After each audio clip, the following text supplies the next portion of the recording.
Joe Mauer. Does he have to prove himself? And join Intentional Talk by jumping on to Facebook or Twitter. Intentional Talk, Monday at 7 Eastern on MLB Network. Monday, catch spring baseball on MLB Network. It's Rangers Cubs at 10 a.m. Eastern, followed by Dodgers Indians at 4. Then watch Cardinals Braves at 10. Spring training baseball brought to you by Chevrolet, Monday on MLB Network. You're watching a spring training game brought to you by Chevrolet. Due to time constraints, we move further ahead in the action. And welcome back to Cashman Field in Las Vegas. Rangers taking on the Cubs after 4 innings. The Rangers have a 1-0 lead. Both starting pitchers appear to be finished after 4 innings. For Derek Holland, 4 innings, 1 hit, didn't give up a run or a walk, struck out a couple. For Jeff Smarja, who started for the Cubs, he went 4 innings. He gave up 3 hits back to back in the 4th inning. That led to Josh Hamilton's RBI single that drove in Elvis Andrus. So the Rangers lead 1-0. We go to the top of the 5th inning, and the Cubs with a new pitcher, James Russell. And if he looks a little bit like someone that you've remembered from the past, that's because he's the son of Jeff Russell. Russ was an all-star for the Rangers as a starter and as a closer. James is a left-hand pitcher. Those are his numbers on the spring as he tries to establish himself for the Cubs.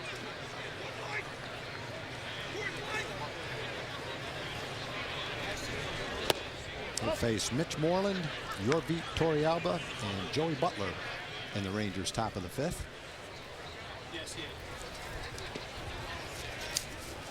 Moreland first time up, flat out to center.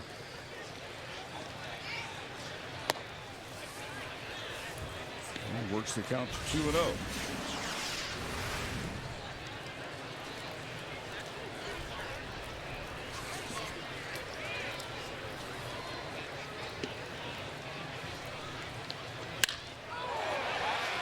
Base hit, right field for Moreland.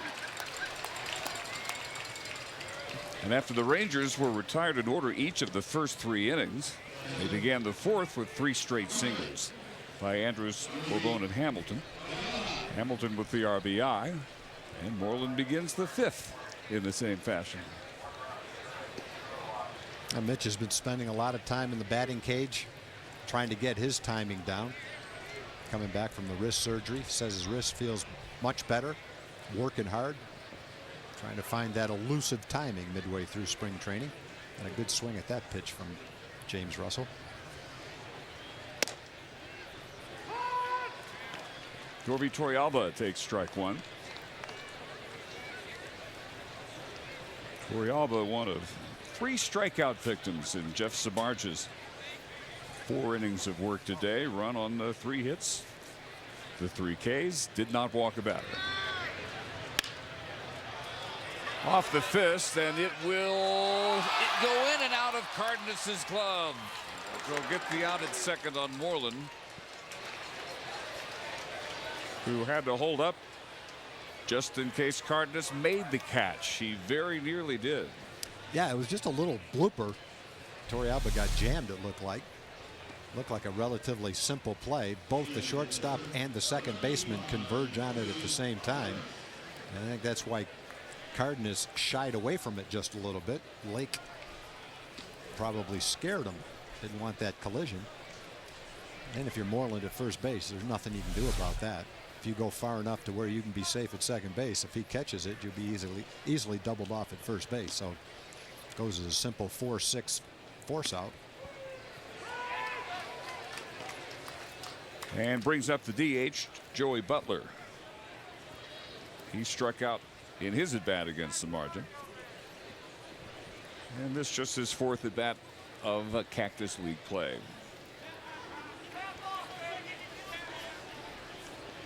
James Russell, born in Cincinnati, one of Jeff's stops along the way, but he lives in Colleyville.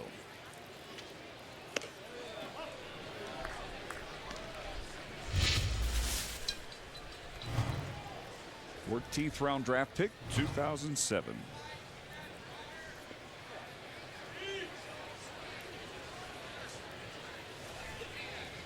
Graduated from Navarro Junior College and Went on to attend UT.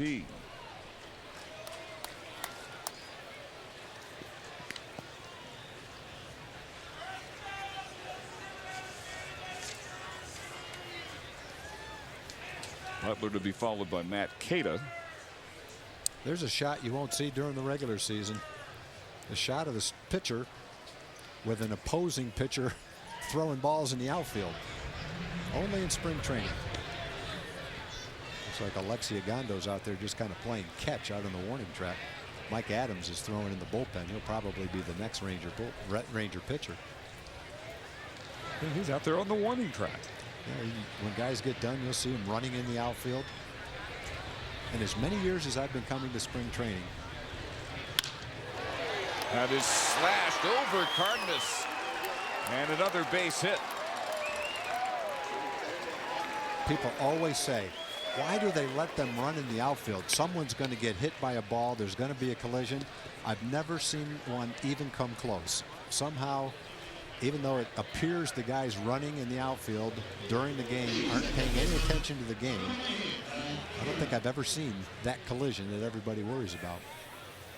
I can remember when Bo Schembechler was the president of the Tigers at a general manager's meeting one time.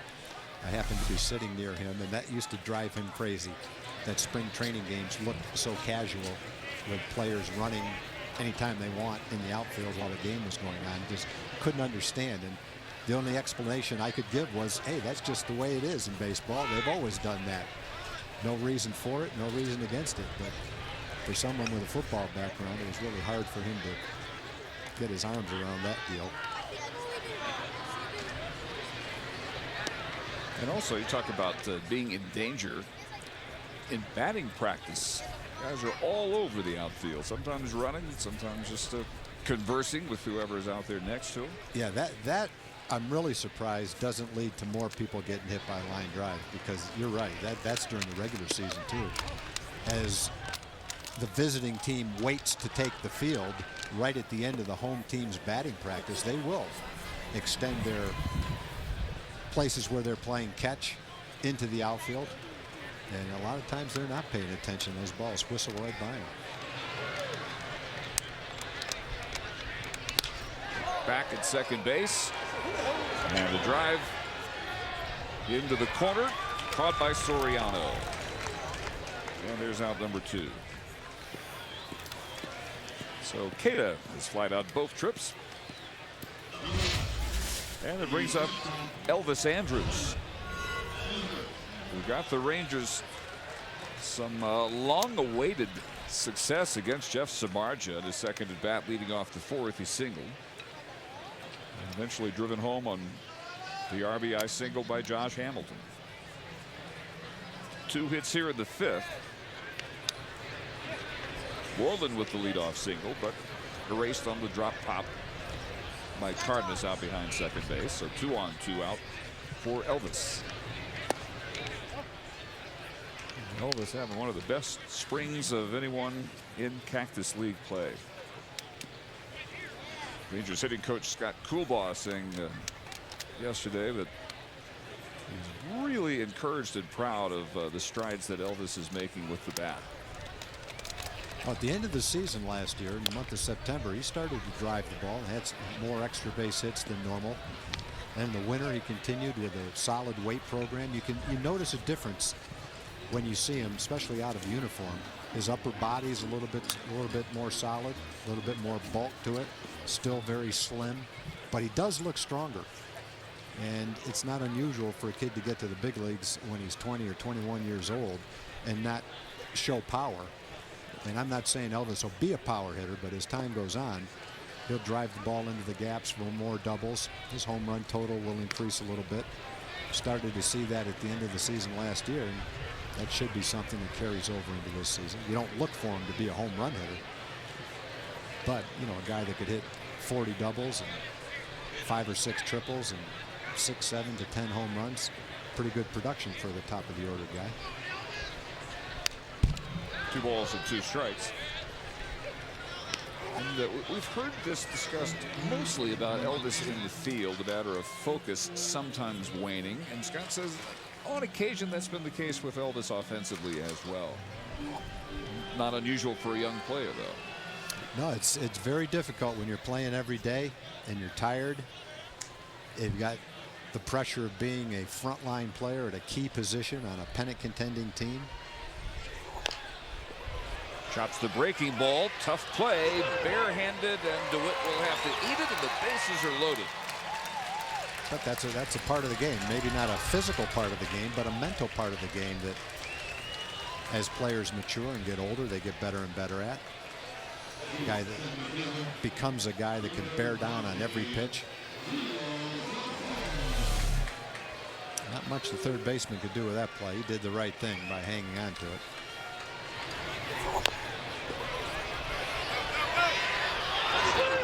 Elvis not even having to crank to full throttle to get that base hit, his second straight.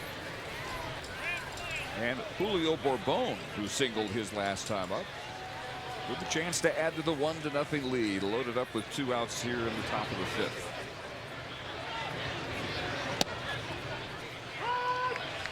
James Russell starts him with the strike.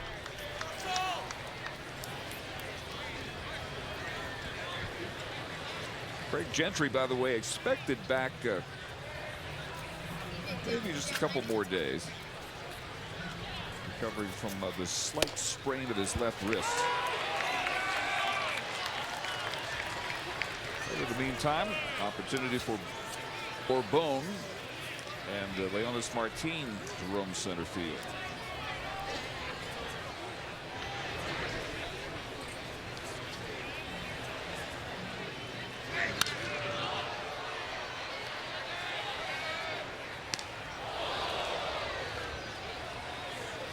Bourbon yesterday against the Dodgers.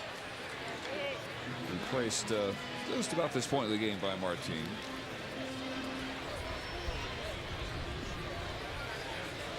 Must have been a very frustrating week for Craig Gentry. He simply did not need to miss any reps whatsoever trying to get a job.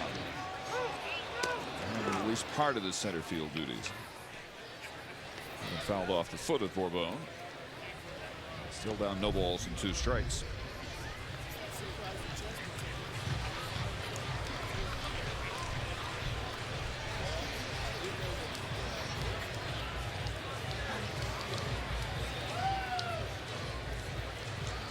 Chicago last year, one of the biggest disappointments in baseball. It's 71 and 91, 5th in the National League Central race. Race which only had 2 teams finishing above 500, the Brewers and the Cardinals. Check swing, and the appeal down to Scott Berry at third. He says Julio held up, and it's 1-2.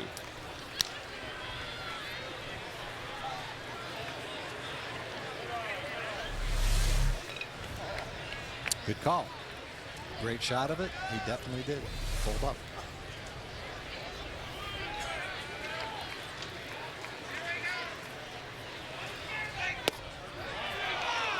That one pretty close as well, but it's ball 2 and the count is even.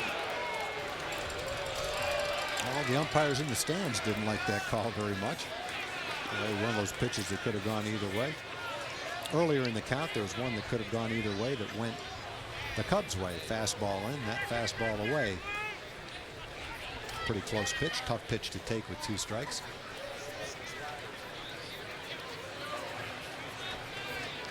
Just about a sellout. Great crowd here. Mostly Cub fans, it looks like. There you see some Ranger jackets and whatnot scattered throughout the crowd. Very cool, overcast afternoon. It was 53 degrees for the first pitch. Rain had been to the forecasts, as it is tomorrow. And so far, it's been a very pleasant, if cool, afternoon.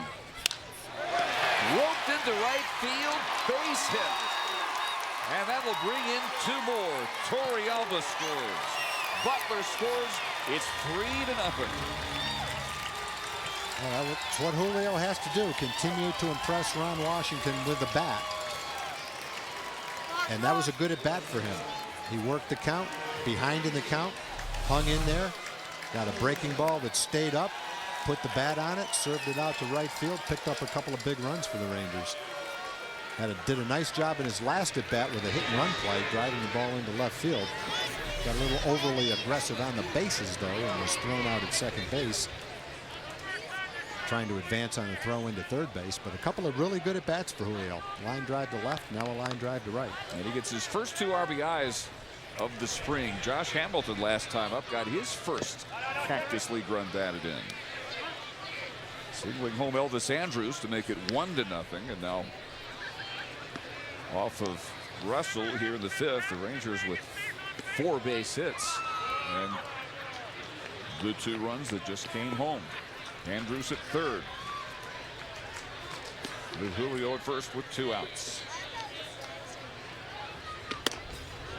And the Rangers, who did not have a base runner until last inning, have now out-hit the Cubs 7-1.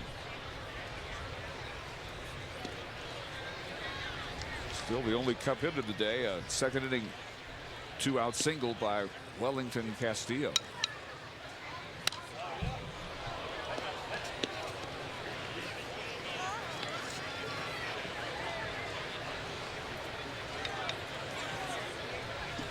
How would you say situations like this, a chance to work on your situational hitting, one of the biggest benefits you could get in a game like this? Yeah, for Julio, that's the kind of thing that he needs to do all season long, all spring long, is work on his situational hitting, show that he can hit and run, get the bat on the ball, show that he can get a bunt down, show that he can make contact with men on base when you're behind in the count. So all those little things are very important for a young player like Julio. And in Josh's last at bat, he's up there with a man on third base and 1 out. He'd struck out the first time on a changeup, was way out in front of it, got behind in the count on the same pitch, but then with 2 strikes, he was just trying to make some contact. So that's another case of situational hitting for a veteran player. Well, Russell gets a strikeout at Hamilton, and the Rangers settle for the 2-run, 4-hit attack in the top half of the 5th inning. Open up a 3-run lead. Welcome to the perfect club. Can you throw a perfect game in MLB 2K12? Win the $1 Million Perfect Game Challenge and get inside? I hope so. Mr. Johnson, any words of wisdom? I'm here for the lobster. Randy? Justin Verlander? Again? Kate, come on. Please, let me in. Cy Young, MVP. Throw the most perfect game in MLB 2K12 and you could win $1 million and all that comes with it. 2 no-hitters. Rated E for everyone. Come on. As a champion race car driver, I spent a lot of time behind the wheel. I'm Jimmy Johnson, and I like to move fast. That's why I got a Husqvarna Fast Tractor at Lowe's. It's the fastest riding mower in its class. And like all Husqvarna equipment, the Fast Tractor is built to be more powerful, durable, and efficient. So I can get off my lawn sooner and move on with my day. You cannot rush good barbecue. At my own speed. Look for the Fast Tractor and other Husqvarna products, available exclusively at Lowe's. It was Selection Sunday. Are we gonna get in? Are we not gonna get in? And you're getting anxious. And this is my senior year, so this is my last chance. We had the whole team over to our house, and we were just waiting for our name to come up. Finally, when you see Santa Clara come up on the bracket, I took off out of the house and ran 4 blocks as fast as I could. It was just this huge source of relief and joy all at once. My teammates were all waiting for me out front of the house. Where'd you go? What are you doing? My name is Steve Nash, and I'm definitely comfortable in my own skin. I was a 20th round pick, and the odds are not great. I was part of 5 different rosters. I kept getting designated for assignment. I came to a point in my career where I had to find it within myself, be able to bring my ability out. Just to be a Dominican baseball player and to be one of the major leaguers that represents our country, it's a great feeling, and I feel a lot of pride and honor in that. The doubters never stop, but I never stop either.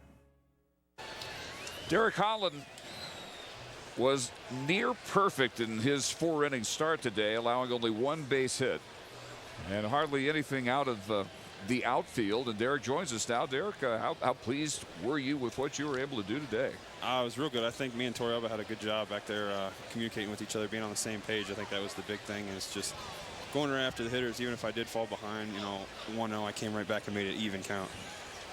Derek, it looked like to start off as a pitcher like yourself likes to do, establish your fastball and then start to work in your breaking pitches as the game goes on. Was that kind of what you were thinking? Yeah, that was the big thing. I mean, when we were down the bullpen, I noticed I had a lot more movement than I usually do with my fastball, so we were going to take advantage of that, try to establish that right away and go after the hitters, and then, you know, mix in all the off speed, because now we're starting to get farther into the game, so I got to be able to try to pitch like I would in the season. You know, at the beginning I was trying to mix in all my pitches right away.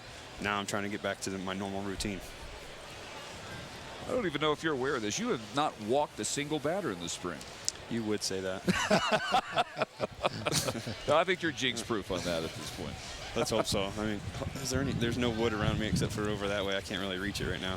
Derek, after a fine season last year, as you went through the wintertime, what were the things that you came to spring training wanted to even improve upon as well as you did last year? Well, the main thing is I have to be very consistent. That was, you know, obvious. The big thing that helped out in the second half of the season was I was more consistent, and also just being able to use my off speed a lot more. I know at the beginning last year I was very predictable. You know, they would just sit on one pitch because I couldn't throw my off speed for strike, and then the second half I started to pick that up. So now I want to continue from where I left off of last year and mixing all my off speed pitches. What did your two-hitter of the World Series do for your confidence? I mean, it boosted it. There's no doubt about that. But you know how I see it now, that's over. I can't sit and dwell on that anymore. You know, I got to get ready for this season. But it definitely is a big booster for next season, or for this season. Sorry. Well, just from the standpoint of showing the world what you are capable of doing. Not that you're going to dwell on it, but no, I mean it's good. There's no doubt about it to always. You know, think about those kind of things and remember what you did, because you use that for, you know, down the road. That's the main thing, is you use that to help yourself get better. Derek, I know your parents are here. You're done pitching. You got the night off. What are your plans for Las Vegas tonight? Well, it's my parents have never been here. My fiance is here as well, so we're all going to go out and gamble. You know, I want to try to get my dad some luck. That's the big thing. He did it last night. It was pretty funny. He put down $25, lost it. He's like, I quit. I'm not doing this anymore. And then I was like, Dad, just keep going. You gotta give in. It's just one time. You know, you can't just give up just because you lost. And he ended up walking out $200. So the lucky charm right there for him. All right. The Derek Holland, so good though. The Derek Holland karma. Well, have a good night, Derek. Thank you guys. I appreciate it. All right, that is Derek Holland, part of our Papa John's Sounds of the Game.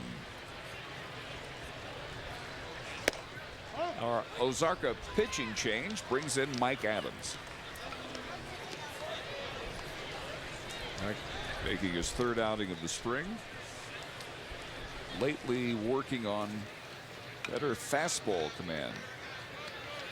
And also working on adding some off-speed weapons to go with the fastball, the cut fastball. Off-speed there, and it remains a ball and 2 strikes to Brian LaHare. Like a little bit of a slow start to the spring, recovering from hernia surgery the offseason. Down in Corpus Christi. Brian LaHare grounded to first, his first time up.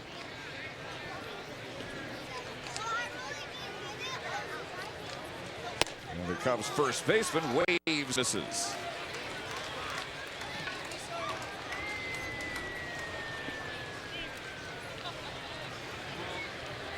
You'd have to probably look pretty well back in recent baseball history. Find a team like the Rangers who will convert their star closer and still have arms in the 8th and the 9th, like Adams, Alexi Ogando, and now Joe Nathan. Yeah, I think it's pretty amazing that one year you take your 8th inning setup guy, Ogando, make him a starting pitcher, and he makes the All-Star team. And the next year, you take that same starting pitcher and possibly put him back in the bullpen. That's the way it looks right now.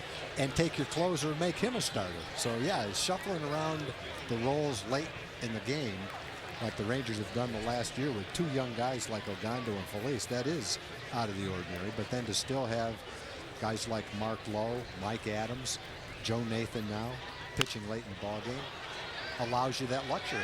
And I think what you like to do with a young pitcher, a guy especially like Felice, it's more valuable if you can be a frontline starting pitcher than it is to be a frontline bullpen pitcher. There's just no doubt about that. And so I think you owe it to the pitcher, you owe it to the franchise to find out if he can be that guy. He's got the stuff. Whether or not he can develop, time will tell. He's not going to be a finished product even at the end of spring training. It's going to take some time for him to develop during the season. But if he can become a top of the rotation guy, then he's a much bigger asset for your franchise than he would be as a closer. Adams here in the 5th strikes out LeHair and Castillo. And the other thing that's nice to have is you've got Scott Feldman, possibly Ogando, pitching in relief. Both of them perfectly capable of stepping in and starting if you have an injury or double headers pile up. You need a spot start. You've got guys that can step in and do that. Scott threw the ball really well the last part of the season and into the postseason. Showed that he was much more like the 17-game winner than the last couple of years after he won 17 games. And Ogando's a team player. He's happy to pitch in relief. He's happy to pitch as a starter. Fortunately for the Rangers, he does both of those roles at a high level. Mike Adams certainly at a high level. 2 swinging strikeouts, and he's a pitch away from striking out the side now. And one nice thing about Ogando is he proved that he could be a starting pitcher, throw 115, 120 pitches in a game. Is you're very comfortable this year using him for more than 1 inning. He's not just a specialist who comes in for 2/3 or 1 inning. If he gets through the first inning pretty well, you've got a frontline guy who'll go back out there and give you a couple of innings. Nice luxury to have. There's Derek out in the outfield running. We saw Ogando playing catch in the outfield, and here's sometimes you see the starting pitcher needs to get a little work in, so he'll go out and run. Regulars come out of the game in the 4th, 5th, 6th inning. They'll do a little extra running in the outfield. Call strike 3, and Adams strikes out the side. Pretty sharp with his command right there. Through 5 complete in Vegas at Cashman Field, it's still 3-0 Rangers. Alana Rizzo with the Chevrolet Studio update. A report out Saturday says John Axford's agent is working on a long-term contract extension for the Brewers closer. Meanwhile, Axford pitched a shutout inning versus the Angels in a game you saw live right here on MLB Network. The 28-year-old gave up a hit to Vernon Wells, but got some help from Ryan Braun, who made a nice sliding catch in foul ground to get Alberto Callaspo to end the 4th. Brewers would go on to win this one 8-1. It's been a marathon of spring training action on MLB Network today. We've got one more live game for you tonight. Don't miss the Giants and Dodgers at 10 p.m. Brian Burris and Aaron Harang, your starting pitchers. That's your Chevrolet update. Back to the action after this short break. I think about the future every morning when I wake up. I care about my car because I think it's a cool car. I think it's stylish and it makes a statement at the same time. And I've never had a car like that. People don't totally understand how the Volt works. When the battery runs down, the gas engine operates. I don't ever worry about running out of battery power because it just switches over to my gas engine. I very rarely put gas in my Chevy Volt. I love the Chevy Volt, and I've never loved a car. I'm a totally different man. I lost 105 pounds. 97 pounds. 180 pounds. Just get up and walk. You want to change your life, then you need to step up to the X9 from Nordic Track. What makes the X9 the best calorie burning machine on the planet? Incline. Going up. Now you're burning twice the calories. You want more? Take it all the way to 40% incline for 5 times the calorie burn. The X9 is the fastest way ever to lose weight. And all you have to do is walk. Plus, the X9 comes with iFit, powered by Google Maps, so you can work out anywhere. Burn fat jogging on the beaches of Fiji. Shed pounds hiking the Swiss Alps. With iFit, the X9 automatically adjusts, so your workout follows the terrain. You can most definitely shed calories and burn fat. You can just walk the calories off. Get the most innovative weight loss machine on the planet for only $33 a month. To order, call 1-800-941-2431 or go online today. You're watching a spring training game brought to you by Chevrolet. Due to time constraints, we move further ahead in the action. Wind has really picked up just in the last couple of minutes, just since the strikeout of Torey Alba, as Frank Castillo follows Mike Adams striking out the side by doing the same. And Alexi Ogando now will take over in the bottom half of the 6th. With some other changes. It is a brand new battery, in fact, with Luis Martinez now behind the plate.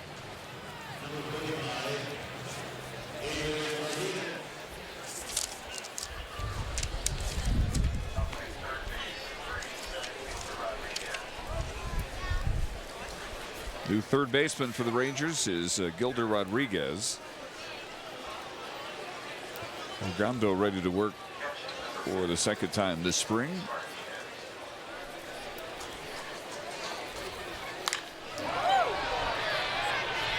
And Adrian Cardenas sends that pitch very deep and just foul out there on the berm beyond the left field foul pole.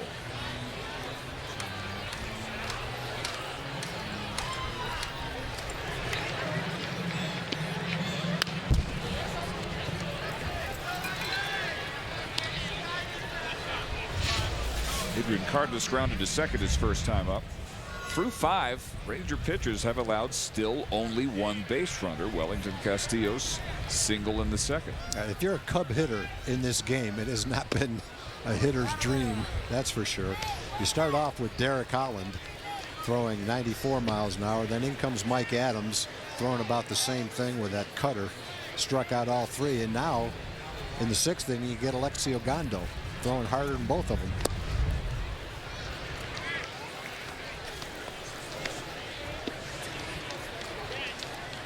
Mike Maddox, a pretty happy man with what he has seen from pitchers who figure to be the ones that break camp with the Rangers. Has to be extremely happy with what he's gotten so far out of Holland, his 4 innings, and Adams in the 5th.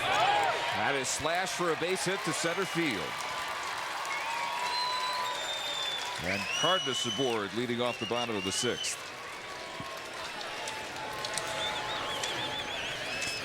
Well, Cardenas looks like he swings the bat pretty well. He was signed by the Phillies originally. Went to the A's in the Joe Blanton trade, and then the Cubs got him on a waiver claim, but he hit .315 in AAA last year for the A's. And he put a pretty nice swing on that fastball.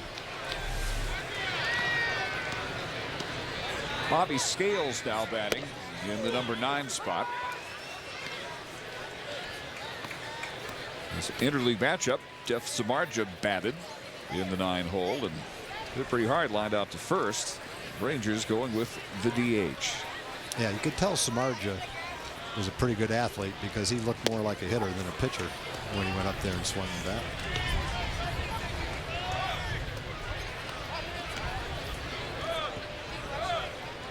Nothing in 2 to Bobby Scales. Reed Johnson, the top of the order on deck. As the Cubs have not only been outscored, but out-hit 7-2.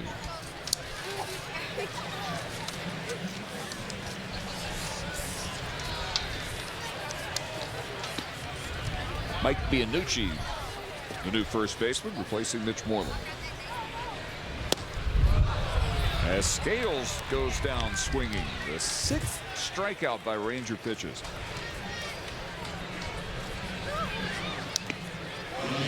And the 4th consecutive out recorded via the strikeout. Like Scales was fooled by Alexi's slider right there.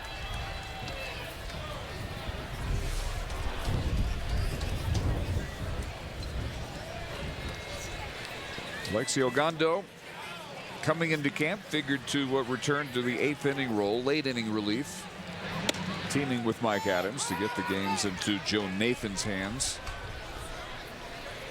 But just in case, Ogando still has been stretched out just in case. Same thing happened that occurred last year, a late spring injury last year. The last day before they broke camp, it was Tommy Hunter who suddenly was injured and not available. So should that happen again,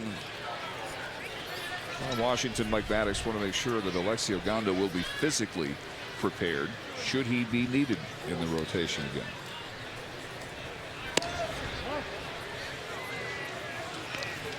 1 strike to Reed Johnson, who has struck out both times, swinging.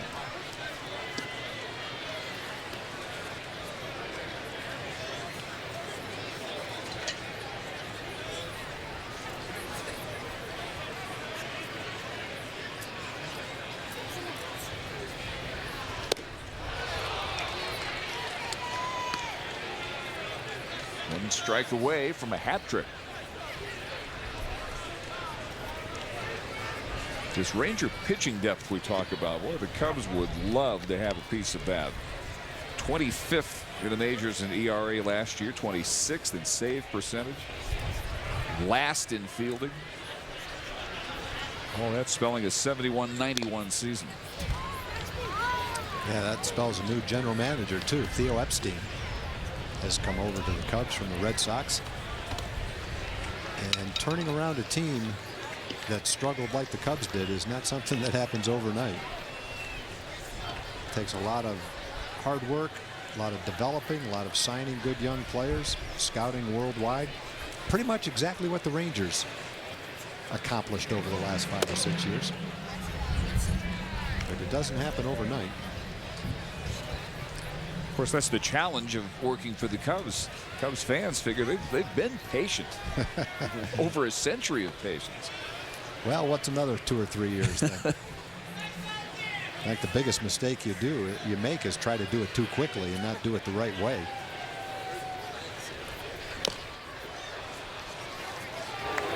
You run the risk of trying to sign a couple of high-priced free agents to get better,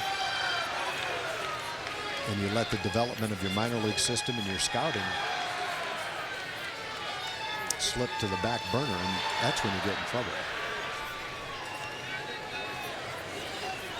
Theo Epstein taking over and joined by Jed Hoyer, formerly with the Padres. A new brain trust. Bianucci backing up to handle the pop-up. Johnson to second out here in the bottom of the 6th. And it'll bring up Blake DeWitt.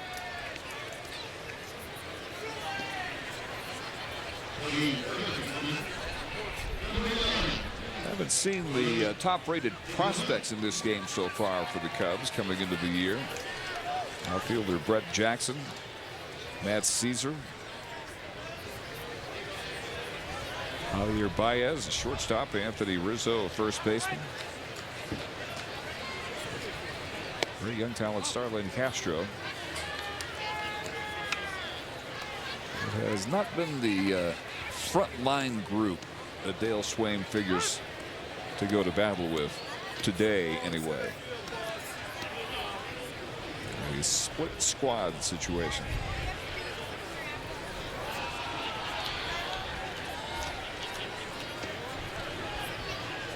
Three runs on 7 hits, no errors for the Rangers, no runs on 2 hits, no errors for the Cubs. Rangers getting a lead with a single run in the 4th and 2 more in the 5th. Grounded sharply through, a base hit by DeWitt.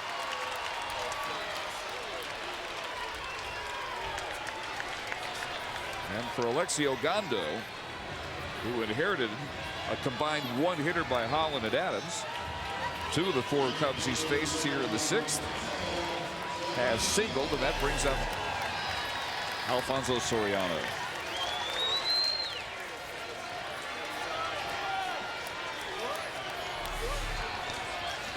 Very well-placed ground ball.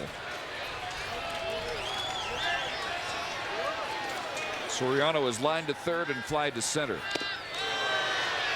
A weak wave at strike 1 from Ogando.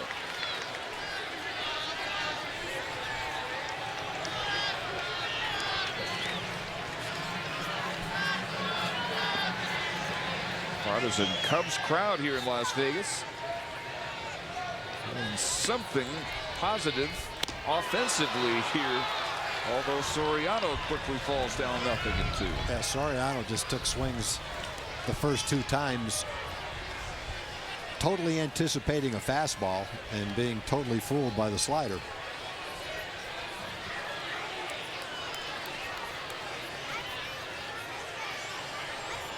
Well, we throw him a fastball well out of the strike zone. See if he can get him to chase another one.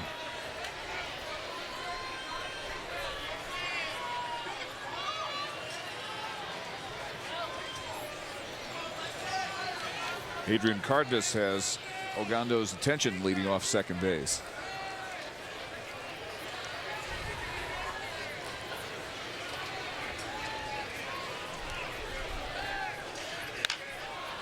A 2-pitch grounded foul.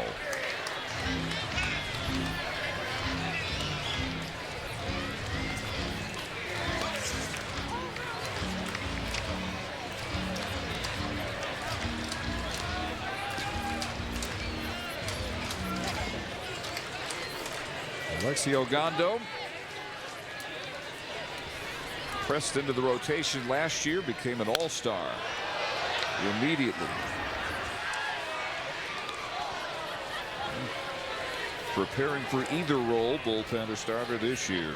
Bullpen is, barring any more injuries, how the season appears to be at the outset for Alexi.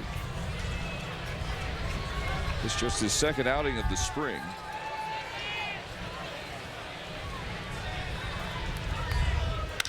And the 0-2 pitch lines softly to center field for a base hit. And the Cubs are on the board. It's 3-1. Well, Ogando got ahead with 2 sliders, no balls, and 2 strikes. Then he threw a 3rd slider that Soriano fouled off. Probably too good of a pitch. It caught the strike zone. Then he threw him a good fastball for a strike that he fouled off. So now it's still no balls and 2 strikes. And even though Soriano doesn't hit this ball very hard, he just serves it off the end of the bat softly into center field. I think a perfect pitch from Ogando there would have been something 6 inches low and 6 inches outside that Soriano probably would have swung at, and if he did, he wouldn't have been able to get the bat on it. He gets his 7th spring run batted in, and here's Joe Mather. It was grounded out and flied out. Wasn't a bad pitch. It wasn't a ball that was hit very hard, but with no balls and 2 strikes, might have been a little bit too close to the strike zone. It allowed Soriano to get enough on it to get the base hit. I think the way he was swinging the bat right there, when a guy like Ogando gets him no balls and 2 strikes, you ought to be able to put him away. And now Alexi behind Mather 2-0. Cranked that first pitch up to 96 against Mather. Maybe a little frustration taken out there. DeWitt at second with Soriano at first. Potential tying runs with 2 outs here in the bottom of the 6th. Good breaking ball there. 2-1.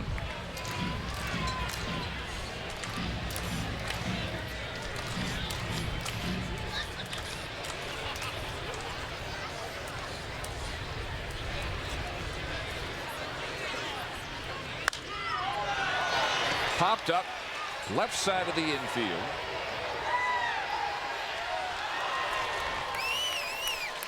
And put away to end any further scoring opportunities for the Cubs.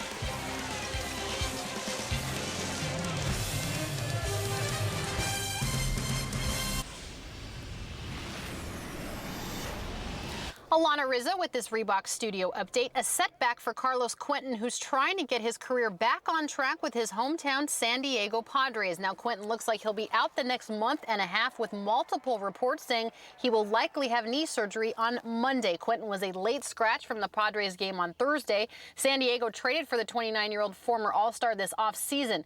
Quentin had been batting over .500 with just 2 strikeouts in 15 at-bats this spring.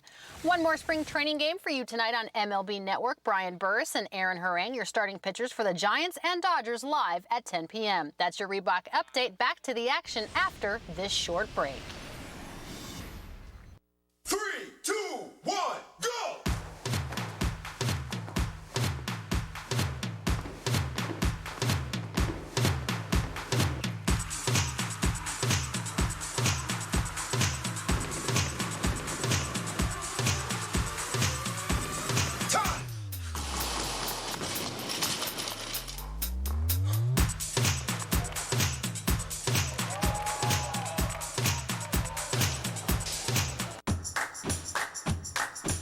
Seen the signs on the passers-by. Something's got to give.